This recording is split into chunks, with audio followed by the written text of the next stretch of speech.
വിശദാംശങ്ങളുമായി അരുൺ സോളമൻ ഉണ്ട്. അരുൺ, ഈ മരണം ഒരു ആത്മഹത്യയാകില്ല. പഠിച്ചിറങ്ങാൻ 1 മാസം മാത്രം ബാക്കി നിൽക്കുമ്പോഴാണ് ഈ മരണം ഉണ്ടായിരിക്കുന്നത്. 3 വിദ്യാർത്ഥികൾക്കെതിരെ, സഹപാഠികൾക്കെതിരെ പിതാവ് സജീവ് പ്രിൻസിപ്പലിന് പരാതി നൽകുകയും ചെയ്തിരിക്കുന്നു. അതിന്മേൽ നടപടി ഉണ്ടായിട്ടില്ല എന്നാണോ മനസ്സിലാക്കേണ്ടത്? ഇതിപ്പോൾ KSU പ്രതിഷേധത്തിലേക്ക് നീങ്ങുന്നു. കോളേജ് എടുക്കുന്ന നിലപാടും ഈ നഴ്സിംഗ് വാർഡ് നടത്തിയിരിക്കുന്ന മൊഴിയുമൊക്കെ അമ്മു താഴേക്ക് ചാടി എന്നാണ്. പക്ഷേ ഇതൊരു ആത്മഹത്യയാണെന്ന് ആ കുടുംബം വിശ്വസിക്കുന്നുമില്ല. എന്താണ് അവരുടെ ഇപ്പോഴത്തെ പ്രതികരണം?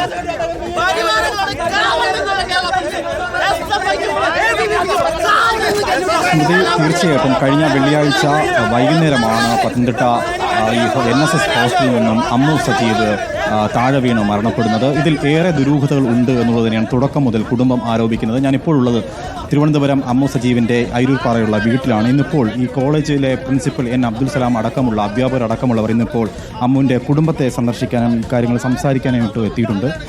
സാർ, ഇത്തരത്തിൽ അച്ഛനെ ഒന്ന് കാണാൻ വേണ്ടി മാത്രം വന്നതാണ്, വേറെ കാര്യങ്ങളൊന്നും നമ്മളല്ല. നമ്മളൊരു അച്ഛനെയും അമ്മയും ഒന്ന് കാണണമെന്നുള്ളൊരാഗ്രഹത്തിൽ മാത്രം വന്നതാണ്. കാര്യത്തിൽ നിലവിൽ ഈ അമ്മു സജീവ് നിരന്തരമായി സഹപാഠികളിൽ നിന്നും പീഡനം ഉണ്ടായിട്ടുണ്ട് എന്നുള്ളതാണ് കുടുംബത്തിൻ്റെ ആരോപണം. ഈ വിഷയത്തിൽ എത്ര പരാതികൾ അമ്മുവിൻ്റെ അച്ഛൻ സജീവ് നൽകിയിട്ടുണ്ട്? 2 പരാതികളെ കോടതിയിൽ നമ്മൾ ഇമെയിലായിട്ട് റിസീവ് ചെയ്തേക്കുന്നത്. അത് പ്രകാരമാണ് നമ്മൾ അതിനകത്തുള്ള കാര്യങ്ങളൊക്കെ ചെയ്തിരിക്കുന്നത്. ഇനിയിപ്പോൾ എന്ത് നടപടികളാണ് ഈ പരാതി നൽകിയപ്പോൾ അങ്ങ് എടുത്തത്? നമ്മൾ പറഞ്ഞതുപോലെ തന്നെ കുട്ടികളെ വിളിച്ച് നമ്മളൊരു മെമ്മോ കൊടുക്കുകയും അങ്ങനെയുള്ള കാര്യങ്ങളൊക്കെയാണ് ചെയ്തിരിക്കുന്നത്. പക്ഷെ നമ്മളാരും ഈ പറഞ്ഞ പോലെ പ്രതീക്ഷിക്കാത്തൊരു സംഭവം ഉണ്ടായത്, ഒരിക്കലും ഉണ്ടാകരുതെന്നും ഒരിടത്തും ഉണ്ടാകരുത്. ഇപ്പം നമ്മുടെ കുടുംബത്തിൽ നമുക്കൊക്കെ പെൺമക്കളുള്ളതാണ്, അതുകൊണ്ട് ഞാൻ പറയുന്നത് ഒരിടത്തും ആവർത്തിക്കരുതെന്ന് വിചാരിക്കുന്നു. ഇനി എല്ലാം പോലീസിൻ്റെ അന്വേഷണത്തിലാണ്, അതിന് പൂർണ്ണമായി സഹകരിക്കും. സാർ, ഓക്കെ സാർ, ഈ വിഷയം നടക്കുമ്പോൾ ഇതിന് മുന്നേ ഒരു ക്യാമ്പ് ആലപ്പുഴയിൽ വെച്ച് നടന്നിരുന്നു. സാർ അറിഞ്ഞിരുന്നു? ക്യാമ്പ്, മെഡിക്കൽ ക്യാമ്പിൻ്റെ കാര്യമാണ്. തീർച്ചയായിട്ടും കോന്നിയിലാണ്. ഇതിലെ ഈ ആരോപണ വിധേയരായിട്ടുള്ള കുട്ടികൾ ഒരു 80,000-ഓളം മുകളിൽ പൈസ ഇവരുടെ കയ്യിലുണ്ടായിരുന്നു എന്നുള്ളതാണ്. അത് കോളേജ് അധ്യാപകരോ പ്രിൻസിപ്പൽ അടക്കമുള്ളവർ അറിഞ്ഞിട്ടില്ല എന്നുള്ളതാണ്. മെഡിക്കൽ ക്യാമ്പ് നടത്തുമ്പോൾ അത് ലോക്കൽ റിസോഴ്സസൊക്കെ അവർ തന്നെ അതിൻ്റെ ഒരു രീതി അനുസരിച്ചൊരു മെഡിക്കൽ ക്യാമ്പ് എല്ലാ വർഷവും നടത്താറുണ്ട്. ഒരു എക്സിബിഷനും മെഡിക്കൽ ക്യാമ്പും അത് ആരോഗ്യ DMO നിന്ന് ഡോക്ടർമാരും എല്ലാം വന്നാൽ ചെയ്യുന്നത്. നമ്മൾ പെർമിഷനൊക്കെ എടുത്തിട്ടാണ് ചെയ്യുന്നത്.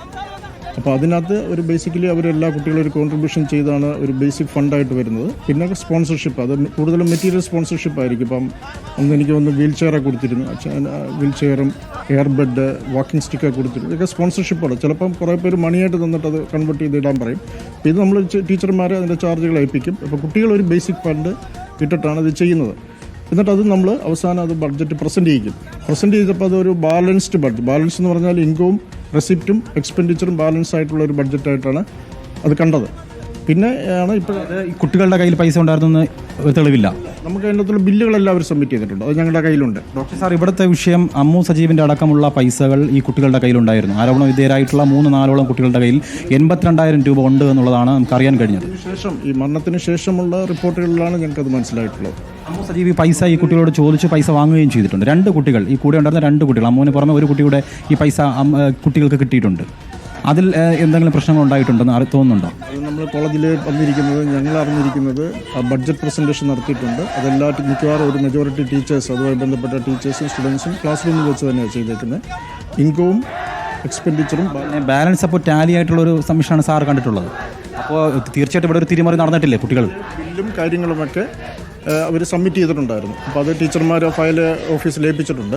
ആരോപണ വിധേയരായിട്ടുള്ള കുട്ടികൾ പറഞ്ഞത്, അമ്മുവിനോട് പറഞ്ഞത് ഈ പൈസ ടൂറിന് വേണ്ടി ഉപയോഗിക്കാം എന്നാണ് പറഞ്ഞിരുന്നത്. അമ്മ അതിന് ഒരുക്കമായിരുന്നില്ല. അല്ല, അതിനെപ്പറ്റി ഇനി നമ്മൾ അന്വേഷിച്ച് കണ്ടുപിടിക്കേണ്ടിയിരിക്കും. കാരണം നമ്മളുടെ ഇതിൽ വന്നിരിക്കുന്നത് അവർ പ്രസൻറ്റ് ചെയ്ത ബഡ്ജറ്റും അതിൻ്റെ മുഖവിലയും അതിൻ്റെ ബില്ലുകളും മാത്രമാണ് കോളേജിൽ അവൈലബിൾ ആയിട്ടുള്ളത്. മറ്റൊരു ആരോപണം, ഈ ലോഗ് ബുക്ക് കാണാനില്ല. ഇതിലുള്ള ഒരു കുട്ടിയുടെ ലോഗ് ബുക്ക് കാണാനില്ല എന്ന് പറഞ്ഞ് അമ്മു താമസിച്ചിരുന്ന ഹോസ്റ്റൽ മുറിയിൽ വന്ന് അമ്മുവിൻ്റെ അനുവാദം കൂടാതെ പരിശോധിച്ചു എന്നുള്ളതാണ്. അതിലും അമ്മുവിനെ ഏറെ മാനസികമായി വിഷമിച്ചിരുന്നു എന്നുള്ളതാണ്. ഈ കാര്യം സാറിൻ്റെ ശ്രദ്ധയിൽപ്പെട്ടിരുന്നു? ലോഗ് ബുക്ക് പോയപ്പോഴത്തേക്ക് നമ്മളത് ഇങ്ങനെ ഞാൻ പറഞ്ഞു, അങ്ങനെയാണെങ്കിൽ അന്നാണ് നമ്മൾ പേരൻസിനെ വിളിപ്പിക്കാം എന്ന് തീരുമാനിച്ചത്. അതുവരെയുള്ള കാര്യങ്ങൾ നമ്മൾ ഡയറക്ഷൻ കൊടുത്തിരുന്നുള്ളൂ. പിന്നെ ചെക്ക് ചെയ്തതായിട്ടൊക്കെ അറിഞ്ഞായിരുന്നു.